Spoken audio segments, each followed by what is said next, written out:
What if the end was already written at the beginning? Imagine that the ancient giants, the Nephilim, left behind not only ruins and legends, but keys. Not metal keys, but passages, portals, forgotten thresholds to places that do not belong to this world.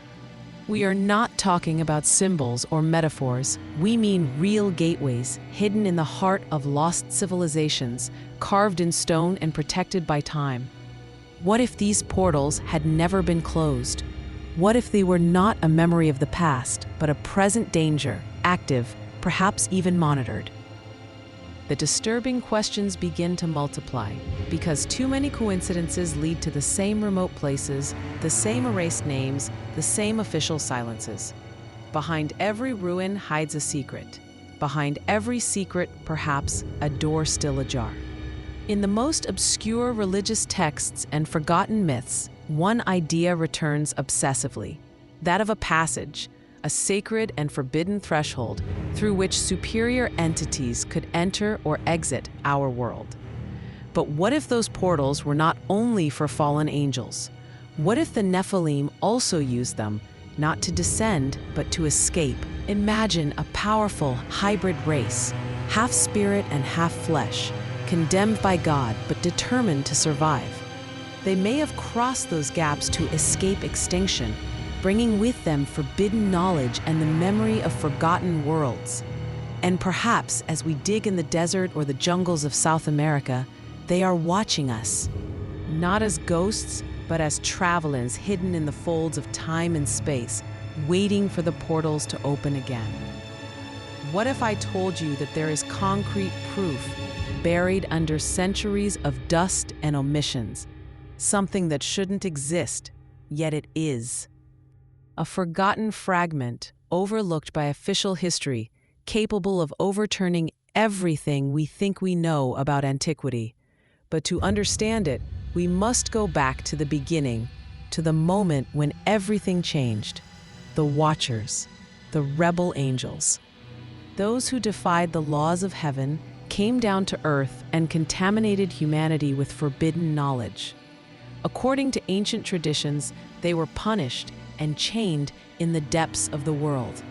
But here is the blood-curdling question. What if they were not punished, but simply transferred? Perhaps to remote places where humanity could not find them. Inhospitable deserts, inaccessible polar regions, frozen continents that hide more secrets than one can imagine. In many ancient cultures, there is talk of sealed gates, of forbidden passages not intended for humans.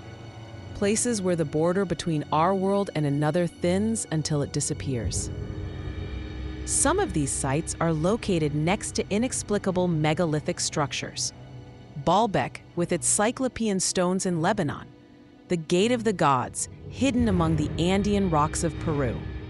Monuments so imposing that they defy logic, built with millimetric precision, as if they served something more than a simple cult. According to ancient banned texts, these were not temples or tombs. They were nodes, intersections between realms, used by the Nephilim to move between dimensions. Not just giants of flesh, but spiritual beings, hybrids. And perhaps those doors were never truly closed. Perhaps they are there, waiting. In recent decades, some classified military operations have brought to light shocking discoveries. In the middle of the Iraqi desert, under layers of sand removed in secret, stone rings covered with unknown symbols have emerged. At the same time, in the Amazon jungle, government-sponsored explorations have found identical structures buried and seemingly forgotten. But the coincidences do not end there. Unofficial reports speak of disturbing interactions with unknown entities. Some seem to be watching over those portals, others emerging from them. Soldiers, scientists, explorers, all silent witnesses.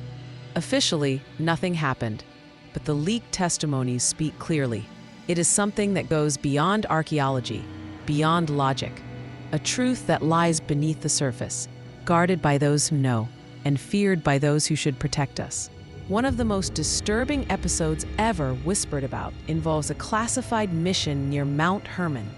An elite military team was sent to investigate strange phenomena reported by locals: blinding flashes, metallic sounds scraping the rock, and an eerie silence that suddenly fell over the area. When they arrived, the men found a gigantic circular structure half buried in the sand. In the center, a stone ring engraved with symbols that could not be traced back to any known language. As soon as they began to move, communications went dead. The radios went dead. Then a deep hum filled the air, raising dust from the ground. One of the soldiers touched the ring, and it was gone. No light, no sound, gone. Panic followed, broken screams, and a liquid vortex that opened in the air. 3 more men, gone. None were ever recovered. The incident was immediately covered up. The area was fenced off by private contractors and declared unsafe due to unstable terrain. But those who have had access to internal documentation tell a different story. It was not a simple disappearance, but the activation of an ancient gateway. Something forbidden had been awakened. The few snippets of an intelligence report leaked online speak of a dimensional breach associated with ancient texts about the Watchers. No scientific jargon here. It's biblical terminology, loaded with esoteric meaning. And in that vocabulary lies the real clue. The Book of Enoch describes Mount Hermon as the place where the heavenly guardians came down, swore an oath, and defiled the human race. But how they got there is rarely any discussion. The ancient chronicles speak of gates, real gates, not symbolic visions. According to the Book of Enoch, some of these entities were imprisoned in dark abysses until the day of judgment. But those prisons were not eternal. The text suggests that such places were only temporarily closed, as if someone in an unspecified future could reopen them. And that is where it all comes together. The coordinates of the military incident near Mount Hermon match ancient Sumerian and Akkadian reliefs that describe identical structures: large stone rings decorated with unknown symbols used by gods to traverse the heavens. Gods who did not bring light, but demanded blood, absolute loyalty, and sacrifices. Their arrival, the chronicles tell, always marked the beginning of ruin. And so it is natural to ask, who today is trying to reactivate those portals? And why now? Perhaps it is not a question of exploration, but of evocation. Think about it. Millions invested in remote archaeological excavations in forgotten places, often inaccessible to the public. Yet the results are rarely made public. Why? Because this is not just historical research. This is control of the past, of knowledge, of truth. Behind every stone lifted lies a secret. Some of the finds show inexplicable technologies, murals with hybrid beings, half man, half beast, always next to portal-like figures. Whenever something too controversial emerges, the same pattern kicks in. Military zone, classified documents, media silence. And while the public looks elsewhere, the elites dig deeper, perhaps not just to study, but to awaken, to reactivate what has remained dormant. What if certain portals only work under specific conditions?